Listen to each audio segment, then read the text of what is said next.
نحمده ونستعينه ونستغفره ونعوذ بالله من شرور أنفسنا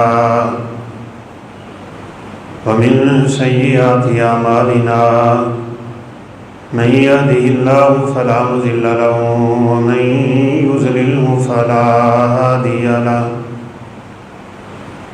أشهد أن لا إله إلا الله وحده لا شريك له وأشهد أن محمدا عبده ورسوله أما بعد فإن أحسن الحديث كتاب الله وخير الهدي هدي محمد صلى الله عليه وسلم وشر الأمور محدثاتها وكل محدثة بدعة وكل بدعة ضلالة وكل ضلالة في النار. يا أيها الذين آمنوا اتقوا الله حق تقاته ولا تموتن إلا وأنتم مسلمون.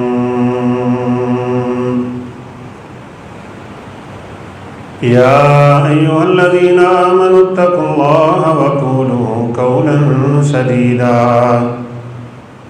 يصلح لكم أعمالكم ويغفر لكم ذنوبكم ومن يطع الله ورسوله فقد فاز فوزا عظيما. أعوذ بالله من الشيطان الرجيم. بسم الله الرحمن الرحيم. ونضع الموازين القسط ليوم القيامة فلا تظلم نفس شيئا وإن كان مثقال حبة من خردل أتينا بها وكفى بنا حاسبين. وقال الله سبحانه وتعالى في مقام آخر فأما من ثقلت موازينه فهو في عيشة راضية وأما من خفت موازينه فأمه هاوية وما أدراك ما هي نار حامية. وقال النبي صلى الله عليه وسلم ما من شيء أثقل في الميزان من حسن الخلق أو كما قال عليه الصلاة والسلام رب اشرح لي صدري ويسر لي أمري واحلل عقدة من لساني يفقهوا قولي. رب زدني علما سبحانك لا علم لنا إلا ما علمتنا إنك أنت العليم الحكيم.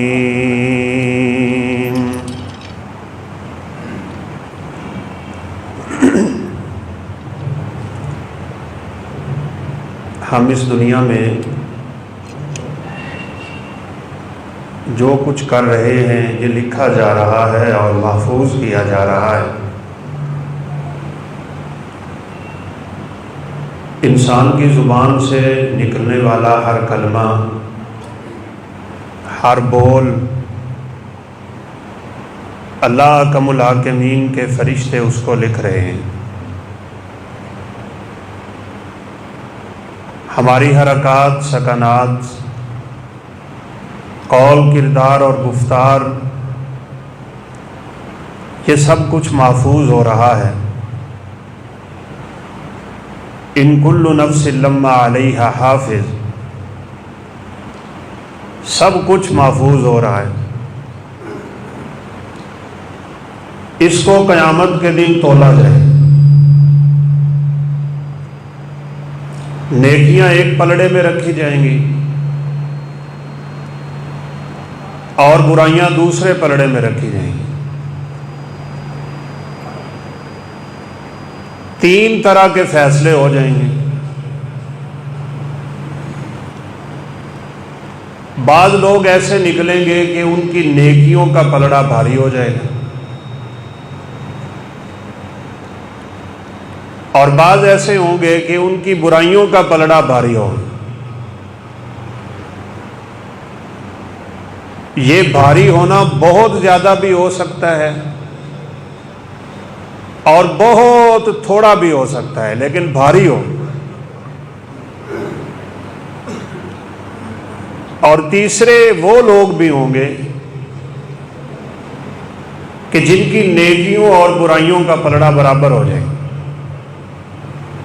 یہ تین طرح کے لوگ ہوں گے قیامت کے دن۔ صاف ظاہر ہے جن کی نیکیوں کا پلڑا بھاری ہے وہ کامیاب ہیں،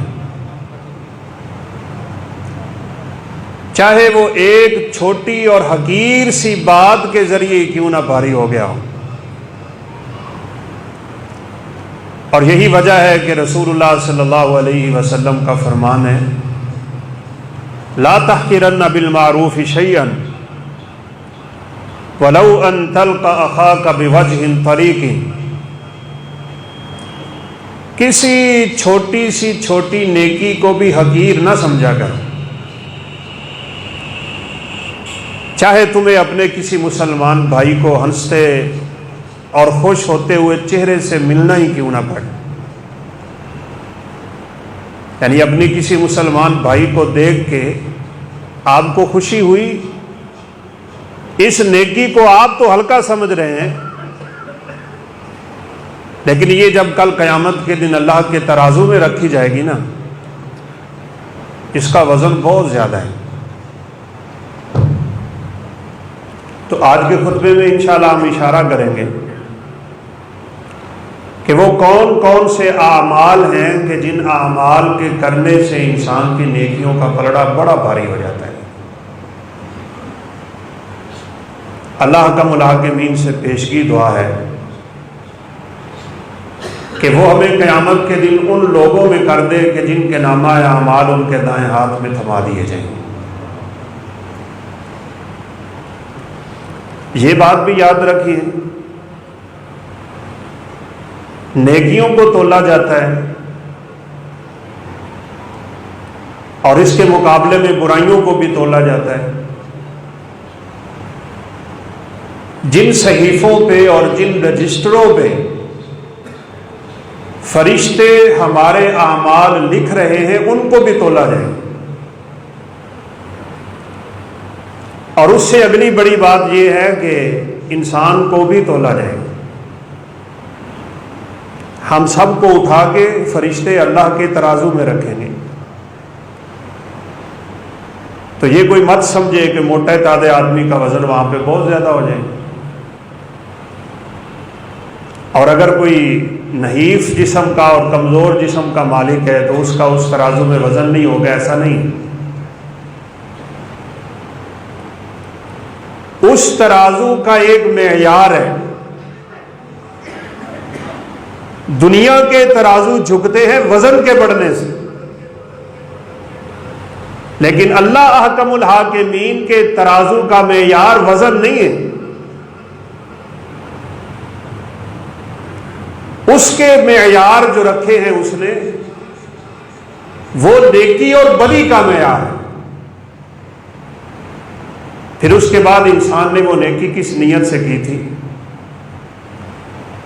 کتنا خلوص تھا اس میں، کتنا جذبہ تھا نیکی کا اس میں، ان چیزوں کو دیکھ کے اللہ احکم الحاکمین اس ترازو میں انسان کے اعمال کو تولیں گے۔ اچھا، آپ یہ بھی جانتے ہیں کہ جتنی بڑی چیز ہوتی ہے نا اس کو تولنے کے لیے ترازو اتنا بڑا ہوتا ہے، اور جتنی قیمتی چیز ہوتی ہے اس کو تولنے کے لیے ترازو اتنا چھوٹا ہوتا ہے۔ لوہا ٹنوں کے اعتبار سے تولا جاتا ہے، آپ کو پتہ ہے کیسے ترازو ہوتے ہیں، اور اس کے مقابلے میں سونا، بڑے ترازو پہ آپ چھوٹی اور ہلکی چیز رکھیں گے وہ تولتا ہی نہیں ہے۔ آپ کسی آٹے والے کی چکی پہ چلے جائیں اور اس کے اوپر پکڑ کے ایک لکڑی رکھ دیں، اس کو کیا فرق پڑے گا؟ کچھ بھی نہیں، حرکت بھی نہیں کرے گا۔ لیکن رب کا ترازو کیسا ہے؟ اور ایک بندہ مومن کا یہ ایمان بھی ہونا چاہیے کہ یہ چیزیں اگرچہ ہمارے عقل میں نہیں آتی، اور پہلے بھی میں نے ایک دفعہ انسان کی عقل کی مثال ترازو سے ہی دی تھی۔ الیکٹرک جو ترازو ہوتے ہیں نا، اگر وہ 20 کلو وزن اٹھاتا ہے تو آپ اس کے اوپر 40 کلو رکھ دیں، نتیجہ کیا ہوگا؟ نتیجہ یہ ہوگا ترازو خراب ہو جائے گا۔ پھر وہ 5-7 کلو تولنے سے بھی گیا، کیونکہ اس کی کیپیسٹی صرف 20 کلو تھی اور آپ نے اس کے اوپر وزن زیادہ رکھ دیا ہے۔ ہمارے ذہنوں کی کیپیسٹیاں اتنی نہیں ہیں کہ ہم نظام فلکیات اور نظام کائنات کو اپنے ترازو پہ تولنا شروع ہو جائیں۔ جتنے بھی لوگ بہکے اور گمراہ ہوئے اور دین سے دور ہوئے، اپنی اسی عقل کے گھوڑے دوڑانے کی وجہ سے ہوئے۔ رسول اللہ صلی اللہ علیہ وسلم کا فرمان ہے کہ نیک آدمی جب قبر میں اتارا جاتا ہے، فرشتے اس سے سوال کرتے ہیں، مشہور باتیں ہیں، اگر وہ اپنی باتوں کا جواب دے دیتا ہے، تینوں سوالات جس کا پرچہ پہلے سے آؤٹ ہے اور تیاری کے لیے پورا ٹائم ہے میرے اور آپ کے پاس، وہ جب جواب دیتا ہے تو آپ صلی اللہ علیہ وسلم نے فرمایا اس کی قبر کو تا حد نگاہ کھول دیا جاتا ہے۔ ایک سکول ٹیچر تھے اور کہنے لگے، اچھا یہ جب قبر حد نگاہ کھلتی ہے تو ساتھ والے مردے پھر کدھر چلے جاتے ہیں؟ یعنی ہم عقل پہ پرکھتے ہیں ہر چیز کو۔ تو میں نے اسے چھوٹی سی مثال دی، کمپیوٹر آپ جانتے ہیں؟ کہا جانتا ہوں۔ میں نے کہا اس میں فولڈر ہوتا ہے، اس کا ایک سائز ہے فولڈر کا؟ جی ہوتا ہے۔ میں نے کہا اس فولڈر میں آپ 1,00,000 صفحہ 1,00,000 کتاب رکھ سکتے ہیں؟ کہا رکھ سکتا ہوں۔ میں نے کہا جب آپ کلک کر کے اس کو کھولتے ہیں تو وہ صفحات کتنے کھلتے ہیں؟ 1,00,000 صفحہ کھلا، لیکن نہ کمپیوٹر سے باہر جاتا ہے نہ فولڈر سے باہر جاتا ہے، تا حد نگاہ صفحے کھلے، لیکن نہ کمپیوٹر پہ فرق پڑا نہ اس کے فولڈر کے سائز پہ فرق پڑا۔ اسی عقل کی تباہ کاریاں ہیں کہ انسان اللہ کے نظام کو اس پہ تولتا ہے۔ یہ نہیں ہے، مومن کی علامت یہ ہے کہ جن چیزوں کا عقل ادراک کر سکتی ہے نہیں کر سکتی، وہ پھر بھی مانتا ہے۔ سمعنا واطعنا، ہم مانتے ہیں، اللہ تیری بات کو ہم نے سنا اور مان لی۔ ترازو اتنا بڑا لگے گا، اس کے ایک پلڑے میں زمین و آسمان اور جو کچھ ہے سب کچھ رکھ دیا جائے،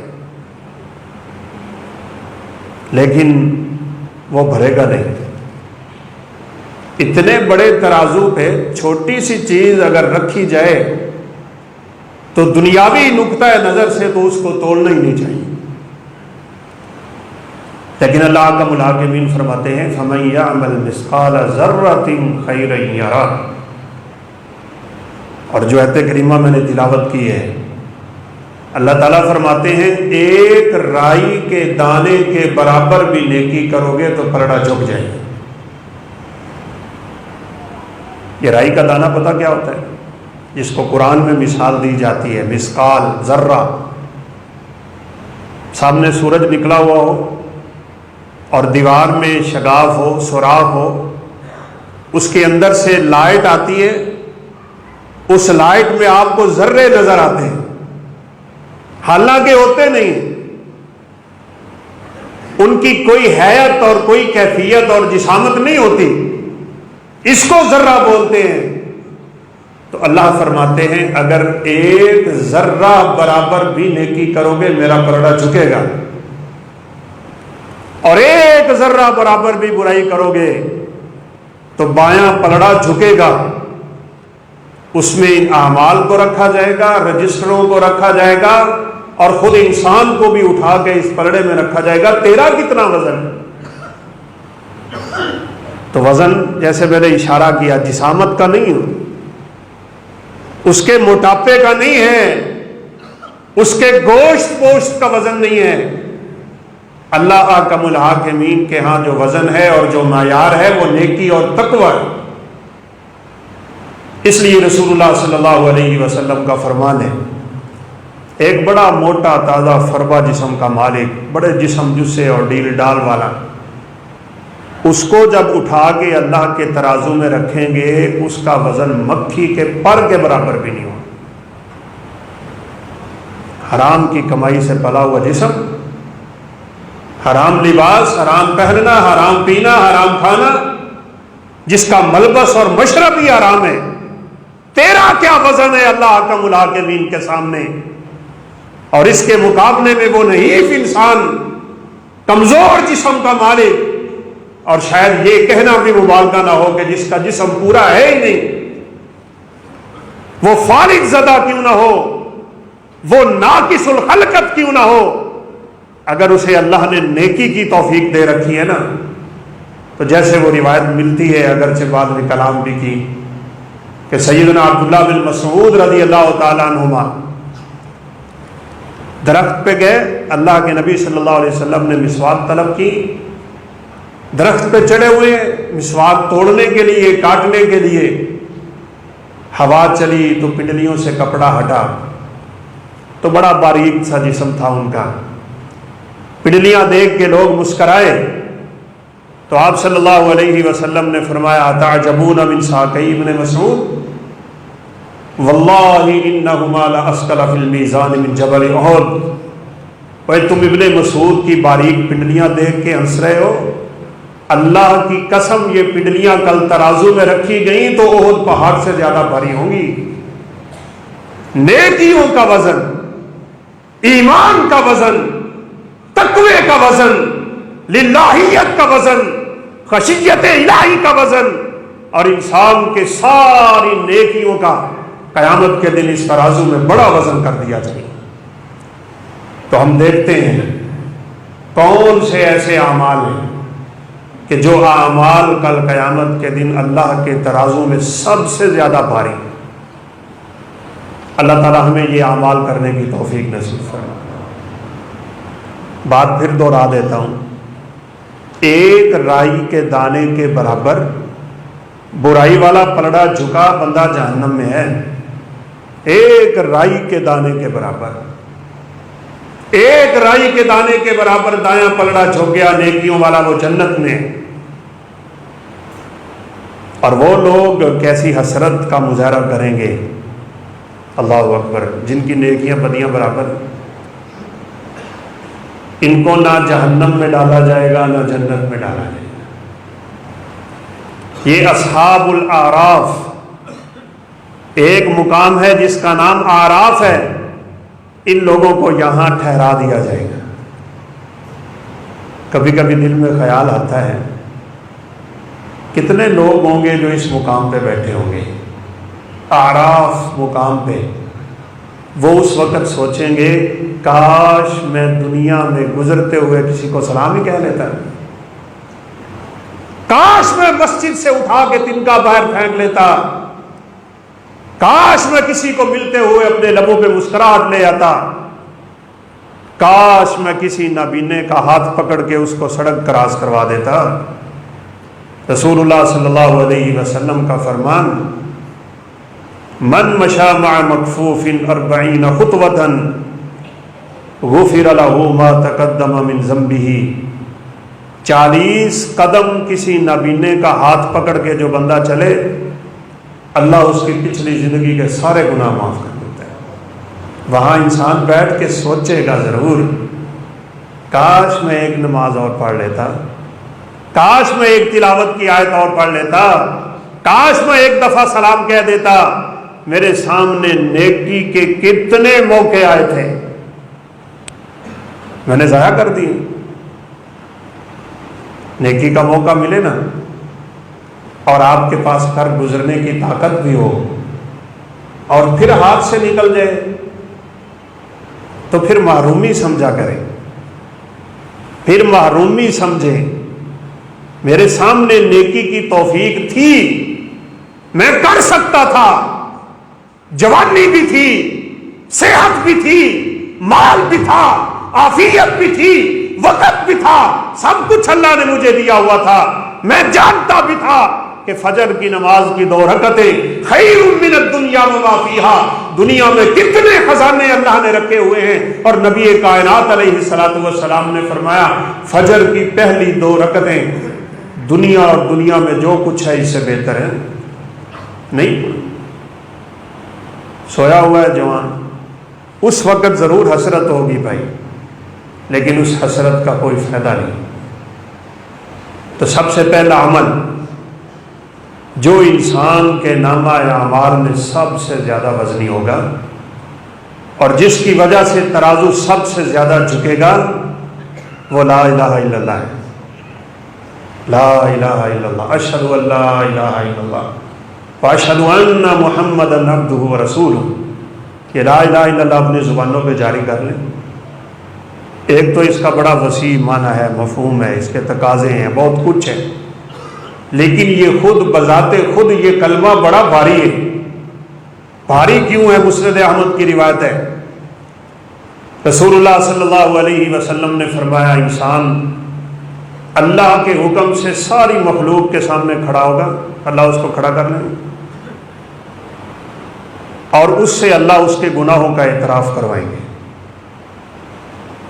اب صاف ظاہر ہے باتیں بڑی کرنے کی ہوتی ہیں، کچھ لوگ ایسے ہوں گے ان کا حساب اللہ پردے میں لیتا ہے۔ جن لوگوں نے زندگی اللہ سے ڈرتے ڈرتے گزار لی اور کبھی گناہ ہوا تو چھپ چھپا کے ہو گیا، انسان تھا، بشری تقاضا ہے، اس کے گناہ چھپے ہوئے تھے، اللہ قیامت کے دن اس کا حساب بھی اکیلے میں لے گا، چھپا کے لے گا۔ اور ایک ہے اعلان گناہ کرنے والا، ڈرتا ہی نہیں ہے، اللہ سب کے سامنے کھڑا کریں گے۔ تو بہرحال یہ بھی خوش نصیب، اس کے گناہوں کا اعتراف جب یہ کر لے گا تو اللہ تعالیٰ فرمائیں گے اس کے یہ گناہوں کے رجسٹر ذرا اس کے سامنے کھول۔ 99 صحیفے، ایک کام 100 اس کی برائیوں کے کھلیں گے اور تا حد نگاہ کھلیں گے۔ جہاں تک نظر جا رہی ہے اس کی برائیوں کے صحیفے کھلے پڑے، تعداد ایک کم 100 ہے، اور اس کو اپنی تباہی و بربادی کا یقین ہو رہا ہوگا تو اللہ اکرم الحاکمین فرمائیں گے تیری ایک نیکی ہے میرے پاس۔ اللہ اکبر۔ تو یہ کہے گا یا اللہ کہاں یہ 99 صحیفے اور وہ بھی برائیوں کے بھرے ہوئے، اور کہاں میری ایک نیکی؟ کیا کرتی ہے ایک نیکی ان 99 صحیفوں کے سامنے؟ تو اللہ اکرم الحاکمین فرشتوں کو کہیں گے اس کا کارڈ نکالو۔ یا اللہ ایک کارڈ، اس کو حدیث بطاقہ کہتے ہیں، کارڈ والی حدیث۔ کہاں 99 صحیفے برائیوں کے، اور وہ بھی تا حد نگاہ، اور ان میں اعمال بھی پہاڑوں سے زیادہ بھاری۔ اتنے بڑے گناہ کیے اس نے، اتنے توف کرتا رہا زندگی میں، ایسے ایسے دھماکے کرتا رہا زندگی میں کہ فرشتے بھی شرما جاتے تھے اس کے گناہ کو دیکھ کے۔ آج ان گناہوں کی فلم اس کے دماغ کے سامنے چلی ہوئی ہے، دنیا میں تو یقین نہیں آتا تھا، آج علم الیقین ہے، بلکہ علم الیقین تو قبر میں جاتے ہی انسان کو ہو جاتا ہے۔ یا اللہ میرے پاس تو اتنے گناہوں کے صحیفے ہیں، بڑے دور دراز پھیلے ہوئے، ایک کارڈ کیا کرے گا؟ اللہ حکم الحاکمین فرمائیں گے اس کارڈ کے اوپر لا الہ الا اللہ لکھا ہوا ہے، اور لفظ اللہ سے بھاری اس کائنات میں کوئی چیز نہیں ہے۔ تیرا یہ کارڈ، تیری یہ نیکی، تیرا یہ کلمہ توحید، تیرا یہ شہادتین کا اقرار آج اگر میں ایک پلڑے میں رکھ دوں اور ساری کائنات اٹھا کے ایک پلڑے میں رکھوں، لا الہ الا اللہ والا پلڑا بھاری ہو جائے گی۔ یہ توفیق اللہ نے مجھے اور آپ کو دی ہوئی، جدی پشتی مسلمان، اتنی بڑی نعمت اور اس نعمت کی بے قدریاں۔ لا الہ الا اللہ پڑھو بھی، لا الہ الا اللہ سمجھو بھی، لا الہ الا اللہ پہ عمل بھی کر کے دکھاؤ، زندگی بھی گزارو تو رب کی توحید پہ، زندگی گزارو تو سنت رسول پہ۔ اس لا الہ الا اللہ کہنے کا مطلب یہ ہوتا ہے، یا اللہ تیرے علاوہ کچھ نہیں، رازق تو ہے، خالق تو ہے، مالک تو ہے، داتا تو ہے، رزاق تو ہے، گنج بخش تو ہے، روزی رسا تو ہے، بگڑی بنانے والا تو ہے، دینے والا تو ہے، لینے والا تو ہے۔ وہ چاہے تو جو کچھ دے دے، وہ چاہے تو کچھ نہ دے، میں صرف تیرا ہی بندہ ہوں، تیرا ہی بندہ بن کے رہوں گا۔ اس لا الہ الا اللہ کے کلمے میں ہم صبح و شام یہ اقرار کر رہے ہوتے ہیں۔ وہ شب معراج پہ میسج آیا ہوا تھا، کچھ لوگوں کو بات سمجھانے کا ڈھنگ بھی بڑا ہوتا ہے، ساری رات عبادت کرتا رہا، تہجدیں پڑھتا رہا، نوافل پڑھتا رہا، صلاۃ الفیہ پڑھتا رہا، اس سے ایک دن پہلے روزہ بھی رکھا ہوا تھا، اگلے دن بھی روزہ رکھا، اور اپنے نوکر کو فون کر کے کہہ رہا تھا آج میں نے آنا نہیں ہے، دفتر میں میری حاضری لگا دیں۔ واہ بھائی واہ، یہ ہے لا الہ الا اللہ۔ جب تک انسان اپنے آپ کو اس کلمے میں ڈھالے گا نہیں، زبان سے کہہ بھی دیا لا الہ تو کیا حاصل، دل و نگاہ جو مسلمان نہیں تو کچھ بھی نہیں۔ اس کو سمجھیے تو لا الہ الا اللہ بڑا بامانہ کلمہ ہے بھائی۔ افضل الذکر لا الہ الا اللہ، رسول اللہ صلی اللہ علیہ وسلم نے فرمایا بہترین ذکر لا الہ الا اللہ کا ذکر ہے۔ اس کو پڑھے، اپنی زبان کو اللہ کے ذکر سے جاری رکھے، چونکہ رمضان المبارک بڑا ہی قریب آ چکا ہے الحمدللہ۔ اللہ ہمارے نصیب میں کر دے اور ہمیں اس کی ہر ساتھ سے، ہر لحظے، ہر لمحہ، ہر گھڑی سے اور ہر آن اور ہین سے اللہ ہمیں فائدہ اٹھانے کی توفیق نصیب فرما دے۔ اپنی زبانوں پہ ذکر جاری کریں تاکہ رمضان کے آنے سے پہلے پہلے ہمارا زنگ اتر چکا ہو، ہماری میل صاف ہو چکی ہو، ہمارے دلوں پہ کچھ نہ کچھ اللہ حکم الحاکمین کا خوف داخل ہو چکا ہو، اور ہم جو 11 مہینے دنیاوی جھنجھٹ میں پھنس کے زندگی گزار چکے اس سے تھوڑا سا نکل کے رمضان کا صحیح استقبال کر سکیں۔ تو اللہ کا ذکر، رسول اللہ صلی اللہ علیہ وسلم نے فرمایا ترازو میں بہت زیادہ وزن رکھتا ہے۔ بخاری شریف کی بڑی مشہور اور آخری حدیث ہے جس پہ سیدنا امام بخاری رحمۃ اللہ علیہ نے اپنی صحیح بخاری کو ختم کر دیا اور اسی لیے ختم کیا ہے۔ بڑی مشہور حدیث ہے، کلمتان حبیبتان الی الرحمن خفیفتان علی اللسان ثقیلتان فی المیزان سبحان اللہ وبحمدہ سبحان اللہ العظیم۔ فرمایا دو کلمے ایسے ہیں جو زبان پہ بڑے ہی ہلکے ہیں۔ میں نے کبھی ایسا کیا تو نہیں ہے لیکن چلو کر دیتا ہوں، آپ ذرا پڑھ کے دیکھیں سبحان اللہ وبحمدہ سبحان اللہ۔ 5 سیکنڈ لگے ہوں گے، 5 سیکنڈ۔ فرمایا زبان پہ بڑے ہلکے، حبیبتان الی الرحمن، یہ اللہ کو محبوب ہی اتنے ہیں کہ پڑھنے والے کو اللہ اپنا محبوب ہی بنا لے گا۔ ثقیلتان فی المیزان، یہ جب اللہ کے ترازو میں رکھے جائیں گے نا، ان جیسا وزن نہیں ملے گا کسی کا، یہ بڑے بھاری ہوں گے۔ اور حدیث آپ نے سنی ہوئی ہوگی، الحمدللہ تملأ المیزان، جو ترازو، جو پلڑا دنیا اور دنیا میں جو کچھ ہے اس سے نہ بھرے، 7 زمینوں اور آسمانوں سے نہ بھرے، 14 کے 14 طبق رکھ دے وہ نہ بھرے، دنیا جہان کے پہاڑ اٹھا کے رکھ دے نہ بھرے۔ میرے پیغمبر نے فرمایا سچے دل سے جب بندہ الحمدللہ پڑھتا ہے اس کا ترازو اللہ نیکیوں سے بھر دیا کرتے ہیں۔ کتنا ٹائم لگتا ہے؟ الحمدللہ 1 سیکنڈ، 2 سیکنڈ۔ اور یہی میں اشارہ کر رہا ہوں، اس بندے کی بدبختی ہوگی، اس بندے کے قیامت کے دن حسرت کا سامان ہوگا جس نے جان بھی لیا کہ اس سے بڑا کلمہ کوئی نہیں ہے، پھر پڑھا بھی نہیں ہے، وقت نہیں لگتا، پیسہ نہیں لگتا، دولت نہیں لگتی، تیرا اس پہ کچھ خرچ نہیں ہوتا، تجھے میدان میں نہیں جانا پڑتا.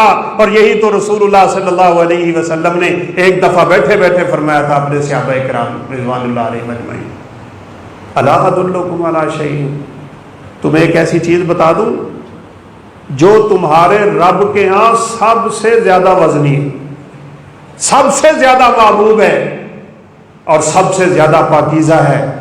اور آپ نے فرمایا اقربکم الی منی، اللہ اکبر، کون ہم میں سے قیامت کے دن پیغمبر کا ساتھ نہیں چاہتا؟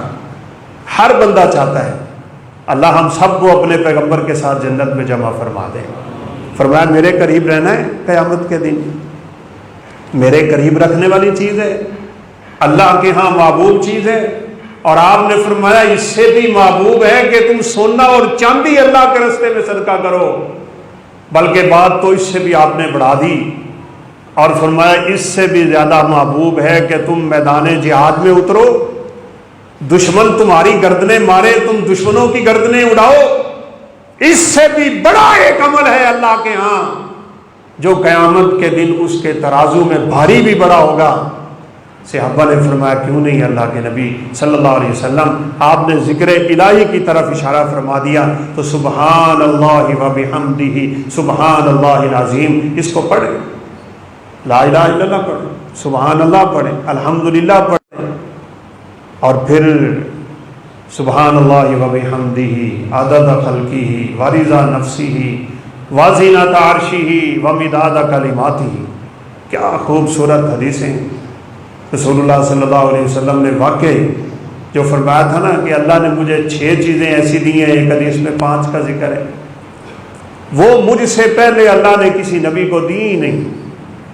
اوتیت جوامع الکلم، مجھے اللہ نے کلام ایسی خوبصورت عطا کی ہے جسے ادب کے لوگ کہتے ہیں کہ سمندر کو کوزے میں بند کر دیا. چند کلمات اور معنی اتنا کمال، سبحان اللہ عدد خلقہ. آج تک دنیا میں جتنی مخلوقیں اللہ نے پیدا کی ہیں ہم نہیں جانتے چیونٹیوں کی تعداد کتنی ہوگی، حشرات الارض کی کتنی ہوگی، دنیا میں اس وقت کتنی آبادی ہے لوگوں کی، کئی کروڑ تک انسان بستے ہیں، ان سے زیادہ جن بستے ہیں، ان سے زیادہ فرشتے بستے ہیں. نبی صلی اللہ علیہ وسلم نے فرمایا معراج کی رات 7 آسمان پہ میں نے 4 انگلیوں کے برابر ایسی جگہ نہیں دیکھی جہاں کوئی فرشتہ اللہ کی عبادت نہ کر رہا. ہم جانتے ہی نہیں ہیں اللہ کی مخلوقیں کتنی ہیں. تو جب بندہ یہ کہتا ہے نا سبحان اللہ عدد خلقہ، یا اللہ تو نے قیامت تک جتنی مخلوقیں پیدا کرنی ہے نا، میں اتنی مخلوقوں کی مقدار تیری تسبیح کر رہا ہوں، اللہ اتنا ہی اس کے نامہ اعمال میں اجر لکھ دیا کرتے ہیں.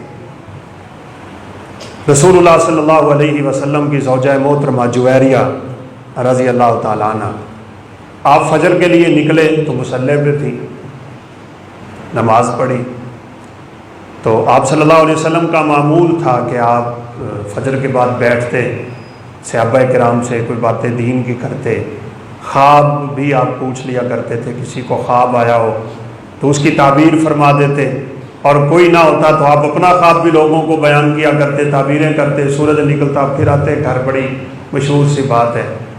تو آپ صلی اللہ علیہ وسلم تشریف لائے، سورج نکل چکا تھا اور آپ کو پتہ ہے گرمیوں میں اچھا خاصا ٹائم بن جاتا ہے، تو وہ بیٹھی اللہ کا ذکر کر رہی.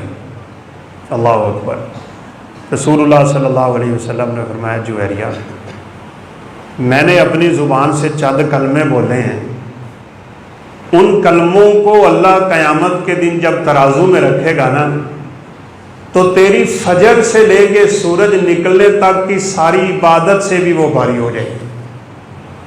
سبحان اللہ و بحمدہ عدد خلقہ ورضا نفسہ وزینۃ عرشہ ومداد کلماتہ. اتنی جامع دعا ہے اور اتنی معنی خیز دعا ہے کہ کائنات کی کوئی چیز ایسی نہیں بچتی جو اللہ کے نبی صلی اللہ علیہ وسلم نے اس دعا میں سمیٹ نہ دی. اللہ اکبر. تو بھائیو پہلی چیز جو انسان کے نامہ اعمال میں قیامت کے دن ترازو کو بہت بھاری کر دینے والی ہے وہ لا الہ الا اللہ، اس کے بعد سبحان اللہ، الحمدللہ، اللہ اکبر، سبحان اللہ و بحمدہ عدد خلقہ و رضا نفسہ و زینۃ عرشہ و مداد کلماتہ، اور اسی طرح آپ صلی اللہ علیہ وسلم نے فرمایا سبحان اللہ و بحمدہ سبحان اللہ العظیم۔ ایک حدیث میں ہے رسول اللہ صلی اللہ علیہ وسلم نے فرمایا جن لوگوں کے بچے قیامت دنیا میں بچپن میں فوت ہو جاتے ہیں، اگر وہ صبر کر لیں، اور ویسے صبر ہی کرنا چاہیے، اللہ ہم سب کو توفیق دے دے، رونے سے، دھونے سے، واویلا کرنے سے، پیٹنے سے، اور نوحہ کرنے سے، بیان کرنے سے، اور اللہ تعالیٰ کی نافرمانی کے بولنے سے بچہ تو واپس نہیں آئے گا۔ کچھ لوگوں کی یہ عادت ہوتی ہے، ایک عورت اپنے بچے کی وفات پہ نعوذ باللہ یہ کہہ رہی تھی کہ اللہ تینوں میرا ہی پتر ملیا سی مارن واسطے، باقی سارے مر گئے سی، تو میرا ہی پتر لینا سی، ہن خوش ہے میرا پتر لے کے۔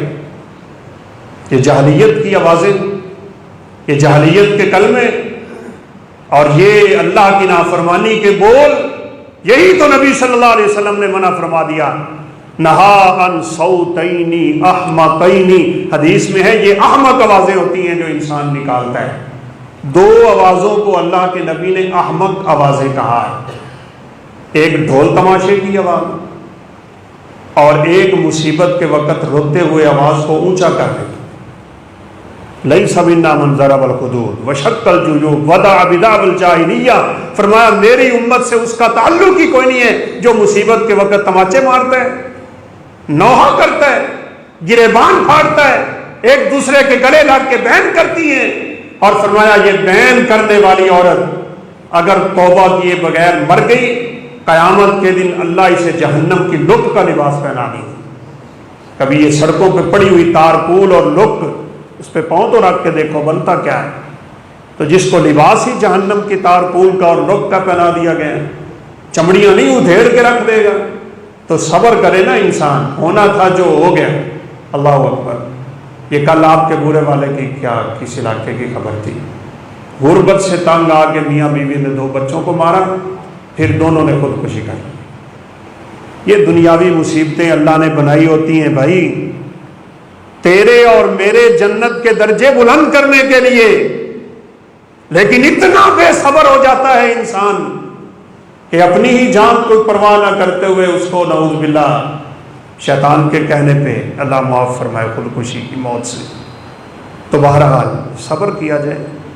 تو رسول اللہ صلی اللہ علیہ وسلم کا فرمان ہے جس آدمی نے اپنے چھوٹے بچے کی وفات پہ صبر کر لیا، احتساباً، ثواب کی امید رکھتے ہوئے، جیسا کہ دوسری حدیث میں ہے کہ اللہ فوراً فرشتے کو بلا لیتے ہیں اور پوچھتے ہیں کہ تو نے میرے بندے کے جگر کو اس سے چھینا ہے، بتا میرے بندے کا معاملہ کیا تھا، کیف کان عبدی، کیسا تھا میرا بندہ جب تو نے اس کے بچے کی روح کو قبض کیا تھا؟ تو فرشتہ کہتا ہے حمدہ واسترجع، یا اللہ اس نے تو انا للہ و انا الیہ راجعون پڑھا ہے، اس نے تیرا نام لیا ہے، اس نے تیرا ہی بول بولا ہے۔ یہ مومن کی صفت ہوتی ہے، مصیبت میں صبر کرتا ہے، خوشی میں شکر کرتا ہے۔ اللہ فرماتے ہیں اچھا اس نے میری تعریف کی ہے، اس کا جنت کے درمیان میں گھر بنا دو اور اس گھر کا نام رکھو تعریف والا گھر، یہ دنیا میں میری تعریف کرتا تھا، آج اس کے گھر کو دیکھ کے دنیا والے اس کی تعریفیں کریں گے اللہ کے لیے۔ تو فرمایا یہ صبر جو بچے کی وفات پہ انسان کرتا ہے، اس صبر کو اللہ قیامت کے دن ترازو میں رکھیں گے تو اس سے بڑا بھی ترازو کو بھاری کرنے والا کوئی عمل نہیں ہوگا۔ آخری چیز ہے، وقت ختم ہو رہا ہے۔ رسول اللہ صلی اللہ علیہ وسلم کا فرمان ہے قیامت میں جو اعمال انسان کے ترازو میں بہت بھاری ہوں گے ان میں انسان کا اچھا اخلاق ہے، بلکہ آپ نے فرمایا ما من شیء اثقل فی المیزان من حسن الخلق، اچھے اخلاق حسن اخلاق سے بڑھ کے شاید ہی اللہ کے ترازو کو کوئی بھاری کر دینے والی چیز ہو۔ کسے کہتے ہیں حسن اخلاق؟ کسی نے مجھے گالی دے دی، میں نے مسکرا کے قبول کر لی۔ کسی نے مجھے دھکا دے دیا، میں نے مسکرا کے قبول کر لیا۔ کسی نے مجھے تکلیف دی، میں نے مسکرا کے قبول کر لی۔ کسی نے مجھے برا کہا، میں نے اسے معاف کر دیا۔ میں نے اپنے دل کو میل کچیل سے صاف رکھا۔ میں نے اس دنیاوی جھنجھٹوں میں اپنے آپ کو گرفتار نہیں ہونے دیا۔ یہ حسن اخلاق ہے۔ اللہ کے نبی جا رہے ہیں، بدو آیا، چادر پھینکی، اس کو اس طرح مروڑا، آپ کی گردن مبارک پہ اس طرح نشانات تھے۔ چادر بھی دھاری دار ہے اور بڑی سخت قسم کی ہے، یوں جھٹکا دے کے کھینچا تھا آپ صلی اللہ علیہ وسلم کو اپنی طرف۔ نہ آپ نے اس کے ساتھ کوئی ظلم کیا ہے، نہ زیادتی کی ہے، نہ آپ نے اس سے قرضہ لیا ہے، نہ آپ نے اس کا کچھ دینا ہے، نہ اس کے ساتھ لین دین ہے، نہ اس کے ساتھ کوئی جنگ ہے، نہ اس کے ساتھ کوئی دشمنی ہے، کچھ بھی نہیں تھا۔ لیکن یہ بدو اتنے جفائی طلب ہوتے ہیں اور اتنے دل کے سخت ہوتے ہیں، ان کی تکلیفیں برداشت کیا کرو۔ اور یاد رکھنا، دیہاتوں کے لوگ سخت مزاج ہوتے ہیں، کوئی کلمہ بول دے تو پھر کیا ہو، یوں جھٹکا۔ آپ نے دیکھا، فرمایا اللہ کے بندے خیر ہے۔ کہنے لگا آپ لوگوں کو بڑا کچھ دیتے ہیں، کسی کو بکریاں دیتے ہیں، کسی کو اونٹ دیتے ہیں، کسی کو کیا کسی کو کیا، مجھے نہیں کچھ دینا، مجھے بھی دو کچھ۔ یعنی مانگنے کا انداز بھی کتنا عجیب قسم کا انداز ہے۔ تو رسول اللہ صلی اللہ علیہ وسلم نے مسکرا کے اپنے صحابہ کو کہا جاؤ یار اس کو بھی بیت المال سے کچھ دے دو۔ آج ہمارا کیا رویہ ہے؟ اخلاق بگڑ گیا تو سمجھے پھر ترازو بھی نیکیوں والا نہیں جھک سکتا، پھر دوسرا ہی جھکے گا۔ یہ زبانوں کے نشتر بند کرو، یہ تلواروں کے زخموں سے زیادہ تیز ہوتے ہیں۔ جراحات السنان لہ التیام وللتیام ما جرح اللسان۔ شاعر نے کیا خوب بات کر دی، تلواروں کے زخم بھر جاتے ہیں، زبانوں کے زخم نہیں بھرتے۔ اس لیے اپنی زبانوں پہ کنٹرول کرو۔ حسن اخلاق کا تقاضا ہے بس اپنے آپ سے دوسروں کو محفوظ رکھو، کسی کو تکلیف نہ دو، کوئی دیتا ہے تو اللہ کے لیے صبر کرو۔ یہ حسن اخلاق انسان کے ترازو میں بڑا بھاری عمل ہے۔ اللہ کا ملاقے میں ان سے دعا ہے، اللہ قیامت کے دن ہمارے نامہ اعمال کو بھاری کر دے، ہمارے دائیں ہاتھ میں اللہ ہمیں نامہ اعمال دے دے، اور قیامت کے دن اللہ ہمیں کامیاب لوگوں کی صف میں کھڑا کر دے۔ وآخر دعوانا الحمد للہ رب العالمین۔